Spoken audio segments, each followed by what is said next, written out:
स्वास्थ्य क्षेत्रको सबै कुरा।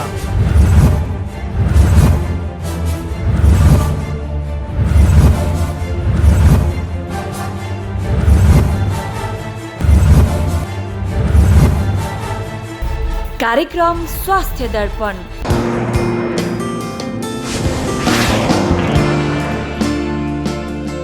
यति बेला वरिष्ठ फिजिसियन डाक्टर भोजराज अधिकारी हुनुहुन्छ। पछिल्लो समय जसरी एपिडेमियोलोजिकल्ली प्रब्लमहरू देखिराखेको अवस्था छ त्यसको विषयमा अलि रिसर्च टाइपका जर्नलदेखि लिएर विभिन्न विषयमा चाहिँ जनचेतनामूलक कार्यक्रमलाई जनसमुदाय माझ लानुपर्छ। हस्पिटल बाहिरबाट पनि हामीले यो किसिमका कार्यक्रमहरू मिडिया मार्फत विभिन्न क्लबहरू सङ्घ सङ्गठन सामाजिक संस्थाहरू मार्फत लानुपर्छ भन्ने एउटा उद्देश्य बोकेको चिकित्सक पनि हुनुहुन्छ। हामी उहाँसँग विविध विषयमा कुराकानी गर्दैछौँ। डाक्टर साहबलाई स्वागत छ। हजुर धन्यवाद। यो चितवन विभिन्न हिसाबले अनौठा अनौठा कुराहरूको सिर्जना देखिन्छ। मेडिकल साइन्समा पनि त्यो खालको चाहिँ अवस्था छ, यहाँ आफैले भन्नुहुन्छ। खास के हो चितवनको त्यो पहिचान हुनु कारण? मैले जहिले पनि रोगलाई 3 भागमा बाँडेर हेर्छु र चितवनमा 3वटै रोगको सम्भावना देखेको भएर यसको रोगसँग विशिष्ट सम्बन्ध छ भन्ने गरेको हुँ। रोगहरूमा एउटा सरुवा, अर्को नसर्ने रोग र अर्को इमर्जिङ एन्ड रिइमर्जिङ रोग भन्छ कि इतिहासले बिर्सिसकेको तर फेरि आउन सक्ने रोगहरू। जस्तो सरुवा रोगको कुरा गरौँ। सरुवा रोग सार्नको लागि एजेन्ट भनेको रोग लगाउने चिज, होस्ट भनेको रोग लिने चिज हामी, र इन्भाइरोमेन्ट वातावरण हेऱ्यो भने तिनटै चितवनको लागि विशिष्ट प्रकृतिको छ। एजेन्ट रोग लगाउने किन विशिष्ट प्रकृतिको छ भने यो पहाड, तराई, खोला, नाला र जङ्गल सबैको मिक्सिङ भएको चाहिँ जिल्ला हो। त्यसैले 78औं जिल्ला पनि भनिएको छ नि त, होइन? त्यो सबै कुराहरू एजेन्टको हिसाबले, जस्तो लामखुट्टेको वृद्धि विकासको लागि मुसाबाट सर्ने, सुँगुर बङ्गुरबाट सर्ने, त्यस्तै गरी अन्य किसिमका चाहिँ जनावरहरूबाट सर्ने चिजहरूको चाहिँ चितवनमा बढी छ। किनभने त्यो खालको ट्रान्जिसनल जोन हो चितवन। होस्टको हिसाबले कुरा गर्दा मानिसहरूको चाहिँ देशैभरि सबभन्दा बढी ट्रान्जिसन भएको र इमिग्रेट भएको, ग्रोथ रेट बढी भएको चितवन हो। र देशको मध्यभागमा भएको हुनाले पूर्व पश्चिमका मानिसहरूको ट्रान्जिसनको हिसाबले पनि यो इम्पोर्टेन्ट छ। भनेपछि रोग लिने हिसाबले त्यसका ग्राहक पनि धेरै भए। र अनि वातावरणको हिसाबले मैले अघि भनेको माइक्रो इन्भाइरोमेन्ट र म्याक्रो इन्भाइरोमेन्ट भन्ने हुन्छ। माइक्रो चाहिँ व्यक्तिगत घर वरिपरिको इन्भाइरोमेन्ट र व्यक्तिको भित्रको इन्भाइरोमेन्ट भयो।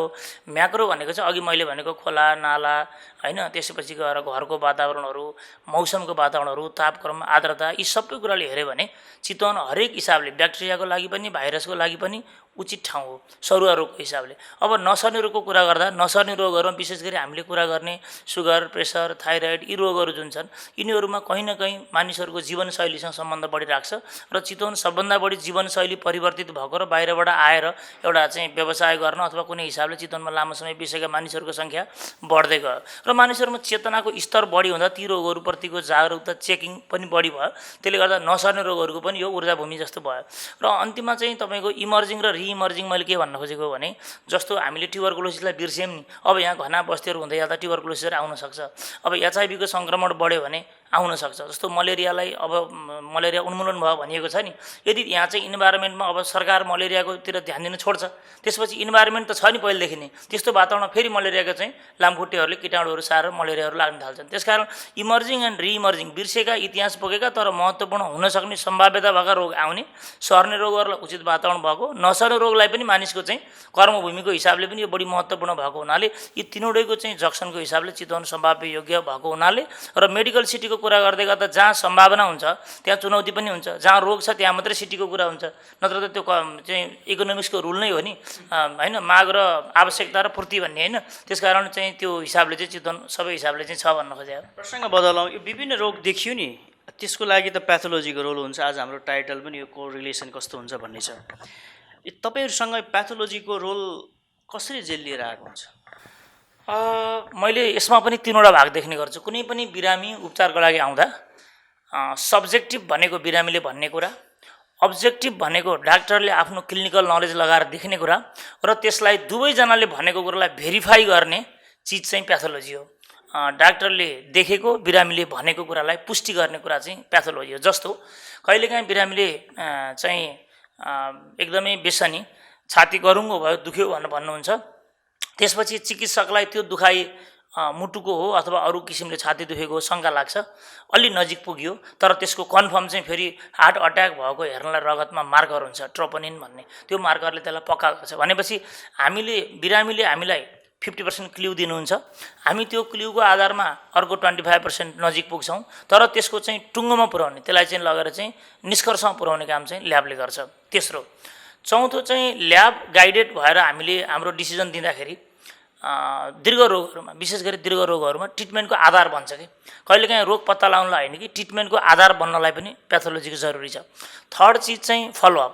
कुनै पनि बिरामीलाई कुनै रोगको चाहिँ स्ट्याम्प लाउनुभन्दा पहिला, त्यो रोगी हो भन्नुभन्दा पहिला विभिन्न आधारहरू पुष्टि हुनुपर्छ। जस्तै उदाहरणको लागि मधुमेही हो फलानु भन्नको लागि उसको खाली पेटमा कति, खाना खाएपछि कति, त्यसले पनि अझ विश्वास दिन नसकेर 4 महिनाको एभरेज कति भनिएको छ नि। त्यसकारण प्याथोलोजी चाहिँ भइरहेको चिजको विश्वसनीयता बढाउने सबभन्दा महत्त्वपूर्ण कडी हो।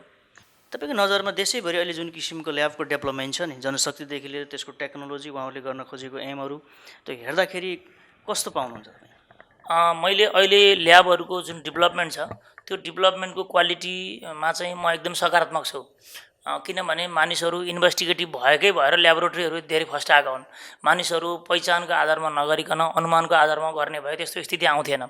तर रिफरेन्स ल्याबोरेटरीमा हुनुपर्ने गुणहरूमा 3वटा कुराहरू साह्रै महत्त्वपूर्ण हुन्छ। एउटा, त्यसले आधुनिक मेडिसिनको मोडर्न टेक्नोलोजी र त्यसको बढीभन्दा बढी सेन्सिटिभिटी र स्पेसिफिसिटीलाई डिफाइन गर्ने टेस्टहरू सबै कुराहरू जुटेको खालको सेटअप तयार गर्नुपर्छ। 1 नम्बर 2, त्यो सेटअपमै पढेको र भोगेको। किनभने मलाई लाग्छ ल्याबोरेटरी मेडिसिन डेभलप भएको 10 वर्ष यति भएको छ राम्रोसँग, भने त्यो 10 वर्षभित्र नै त्यो खालको ज्ञान आर्जन गरेको म्यान पावर र त्यसको पनि हायरार्की, किनभने सही गर्नेदेखि लिएर स्याम्पल कलेक्सन गर्नेदेखि लिएर रिपोर्ट डिस्प्याच गर्नेसम्म त एउटै व्यक्तिले त वरिष्ठ व्यक्तिले गर्न सक्दैन। त्यसकारण हरेक म्यान पावरको हायरार्कीमा चुस्तता र दुस्तता हुन जरुरी छ, उसको विज्ञताले पनि उसको एक्सपिरियन्सको हिसाबले पनि। र थर्ड चाहिँ minimisation of human error. Reference laboratory भन्दा भन्दै पनि यदि ह्युमन एररहरू बढी बन्यो भने, हामीले मसिनको दास जस्तो बन्यौँ भने टेक्निकल एररहरू बढ्दै जान्छ। त्यसकारण हामीले ह्युमन एरर र टेक्निकल एरर जुन ल्याबोरेटरीको साह्रै महत्त्वपूर्ण पार्टहरू हुन् ती कुराहरू हुनु हुँदैन। जस्तो बिरामीको नजरमा उमेर 35 वर्षको ठाउँमा 53 लेखिदियो भने ठुलो विषय राख्छ, तर चिकित्सकको नजरमा चाहिँ फेरि त्यहाँका इन्भेस्टिगेसनहरूमा दिएका कुराहरू बढी महत्त्वपूर्ण राख्छ। त्यसकारण रिपोर्टमा हुनसक्ने मिसिङहरू, डिस्प्याचमा हुनसक्ने प्रब्लमहरू, ह्युमन एररहरू, यी सबैलाई व्यवस्थित गर्न सकियो भने र रिफरेन्स ल्याबोरेटरीको चाहिँ जुन अङ्कनलाई A grade, B grade, C grade जुन जसरी गरिएको छ त्यसको चुस्तता चाहिँ पहिलोचोटि डिजाइनेसनको बेलामा होइन कि त्यसको व्यावहारिक पक्षलाई चाहिँ वार्षिक रूपमा चाहिँ अनुगमन गर्न सकियो र त्यसका चाहिँ विक पोइन्टहरूलाई सुधार्ने र ल्याबोरेटरीको चाहिँ क्वालिटीहरूलाई चाहिँ क्रस चेक गर्नलाई रिफरेन्स एन्ड रिफर पनि, रिफर एन्ड रिफरेन्स, सबै रिफरेन्स ल्याबोरेटरीहरूले कम्प्लिट आइडिया नदिन नि सक्छन्। त्यसको लागि त्यसको ठाउँमा रिफर भएर गइसकेपछि फाइनल ओपिनियन लिने ठाउँ के हो त? जस्तो उदाहरणको लागि एक ठाउँमा एउटा रिपोर्ट आयो, अर्को ठाउँमा अर्को रिपोर्ट आयो भने बिरामीको इच्छा के हुन्छ भने कम लेखेको रिपोर्ट मान्ने हुन्छ। जस्तो सुगर एक ठाउँमा 200, एक ठाउँमा 400 देखायो भने 200 वाला मान्न बिरामी छिटो तयार हुन्छ, 400 वालामा चाहिँ हेर्नु न मेरो रिपोर्टमा यस्तो नराम्रो देखाइदियो भने त्यो बेलामा तेस्रो भरपर्दो रिफरेन्स र रिफर गर्न मिल्ने एउटा ल्याबोरेटरीको जरुरी चाहिँ स्टिल छ, स्पेसल्ली चितवनमा त्यो जरुरी छ। अन्त्यमा अलिक फरक प्रसङ्गलाई जोड्न चाहन्छु। नेपाल सरकारले पछिल्लो समय स्याम्पलिङ होइन कि अब 78वटै जिल्लामा कसरी हुन्छ बिमा गराएर उपचारमा गरिबदेखि लिएर सबै खालका समुदायलाई, नागरिकलाई चाहिँ सुसूचित गर्न खोजेको छ। एकदमै राम्रो प्रयास हो। यस जुन प्र्याक्टिस भइराखेको छ नि यहाँ गभर्मेन्ट हस्पिटल हुनुहुन्छ, यसको सबल पक्ष र यसलाई सच्याउनु पर्ने, तत्काल सच्याउनु पर्ने र त्यसलाई कार्यान्वयन गर्नुपर्ने विषय के होला? हेर्नुहोस्, बिमा सबैभन्दा बढी बिमा आएपछि ल्याबोरेटरी झन् फर्स्ट आएको छ। हरेक मानिसहरू आफ्नो इन्भेस्टिगेसन मेरो शरीरको सबै जाँच दिनु भन्न चाहन्छन्। टाउको टुप्पादेखि खुट्टाको बुढ्याउलासम्ममा आफ्नो स्पष्टता खोज्छ मान्छेले। तर बिमामा के छ त भन्दा सरकारको तयारी के हो भन्ने सबैभन्दा इम्पोर्टेन्ट पोइन्ट हुन्छ। हाम्रा सेटअपहरू उही हुन्, हाम्रा म्यान पावरहरू उही हुन्। जनताले खोजेको एक्सपेक्टेसन के हो त? संविधानले मौलिक अधिकारमा सिर्जना गरेको चिजलाई पूर्ण रूपमा प्रयोग गर्न पाऊँ भन्ने कुराहरू त्यसको सबभन्दा महत्त्वपूर्ण कडी हो बिमा। तर त्यसको लागि चाहिँ तपाईँको चाहिँ सेवाग्राही र सेवादायक र त्यसको लागि चाहिँ आवश्यक पर्ने पूर्वाधार, यो तीनवटै तयार नगरिकन सम्भव हुन्न। आजै मात्रै मैले 150 जनाको हाराहारी बिरामी 5 घन्टाको समयमा हेर्नु पर्यो। यसको मतलब के हो भने एकजनालाई 1 देखि 1.5 मिनटको समयमा बोल्नुपर्ने हुन्छ र त्यस्तो सेवा लिने मानिसहरू विपन्न, अहिलेसम्म अस्पताल नआएका, अन्धा, अपाङ्ग, वृद्ध, ज्येष्ठ नागरिकहरू हुन्छन्। त्यस्ता बिरामीहरूलाई जस्टिफाई गर्न सकिँदैन। भिड र क्राउडको बिचमा जेन्युइन मानिसहरू छुट्न सक्छन्। संसारभरि ट्रायज भन्ने छ। सिरियस कहाँ हुन्छ भने जहाँ शान्त हुन्छ तर लुकेर बसेको हुन्छ, जसले बोल्न सक्छ, जसले खर्च गर्न पर्न सक्छ, ऊ सरकारी सेवा नलिन पनि सक्छ, बिमामा नआउन पनि सक्छ झन्झटमा। त्यसकारण बिमालाई धेरै व्यवस्थित, बिमा एकदम बेस्ट कन्सेप्ट हो, तर यसलाई व्यवस्थित गराउनु जरुरी छ। व्यवस्थित गराउने तरिका भनेको म्यान पावर, ह्युमन रिसोर्सको व्यवस्था गर्नु, त्यही अनुसारको इन्फ्रास्ट्रक्चर डिजाइन गर्नु, ल्याबोरेटरी फेसिलिटी त्यही अनुसार अलि चौडा गर्नु, डिजिटलाइज सिस्टममा सकेसम्म जान खोज्नु, किनभने बिमामा सरकारको लागि चाहिँ बिमा सेवाग्राहीहरूको चिजलाई क्लेम कोड गर्नुपर्ने हुन्छ। त्यसपछि फार्मेसीलाई चुस्त दुस्त राखेर औषधिको उपलब्धता हुनुपर्ने हुन्छ। त्यसपछि गएर चाहिँ को पेमेन्ट सिस्टम जरुरी छ भन्छु म। को पेमेन्ट भनेको मानिसले 5 रुपियाँ मात्रै पनि तिर्नु पर्यो र खोल्टीबाट निकाल्नु पर्यो भने त्यसको महत्त्व बढी सिर्जना हुन्छ। तर दिएको पैसा चाहिँ जतिसुकै गए पनि मानिसहरू जसले वर्षमा एकचोटि चेक गराउनुहुन्थ्यो, उहाँहरू हरेक महिना सुगर, हरेक महिना थाइरोइड, हरेक महिना कोलेस्ट्रोल चेक गराउन चाहनुहुन्छ। इभन मैले हप्तामा थाइरोइड चेक गर्न खोज्ने बिरामी पनि देखेँ। त्यस्तो जरुरी छैन, यसका मिसयुजहरू पनि छन्। भने अर्कोतिर चाहिँ के छ त भन्दा बिमाको रिफरल च्यानल राम्रो भएको छैन। तेस्रो चाहिँ बिमा गर्नको लागि योग्य हुने ठाउँहरू वार्डमा फिट गर्न जरुरी छ, त्यसको युनिटहरू फिट गर्न जरुरी छ र टेरिटोरी बनाउन जरुरी छ। यो एरियाको बिमाको सर्भिस यसले लिनुपर्ने। र अन्त्यमा चाहिँ सरकारले बिमा अन्तर्गत चाहिँ पब्लिक प्राइभेट पार्टनरसिप गर्नै पर्छ। 14वटा ठुला अस्पतालहरू र 1400 सरकारी चिकित्सकलाई लिएर बिमाको पूर्ण 100% सफलता रेट हुन सक्दैन, किनभने अहिले जम्मा बिमा कभरेज 7 देखि 8% छ। सरकारको प्लान 100% गर्ने भन्ने छ। यसको लागि पब्लिक प्राइभेट पार्टनरसिपको कन्सेप्टलाई अगाडि बढाएर वेल क्यापेबल इन्स्टिच्युटहरू जसमा चाहिँ पहिलेदेखि नै अध्ययन अध्यापन हुन्छ र रिफरेन्स लेभलका ल्याबोरेटरीहरू, उनीहरूलाई अलिकति इम्पावर गरेर र रेखदेख निगरानी गरेर सबैको मिलेमतोमा इन्टिग्रेटेड एप्रोच गरेर बिमालाई सफल बनाउनुपर्छ।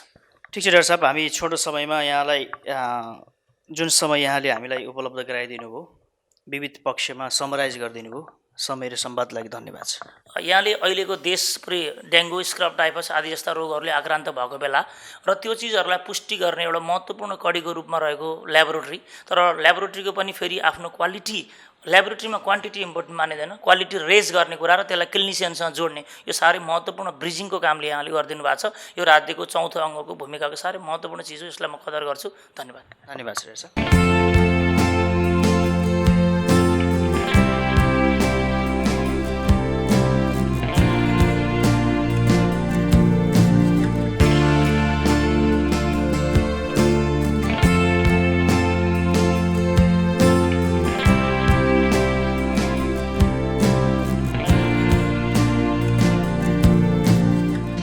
स्वास्थ्य क्षेत्रको सबै कुरा,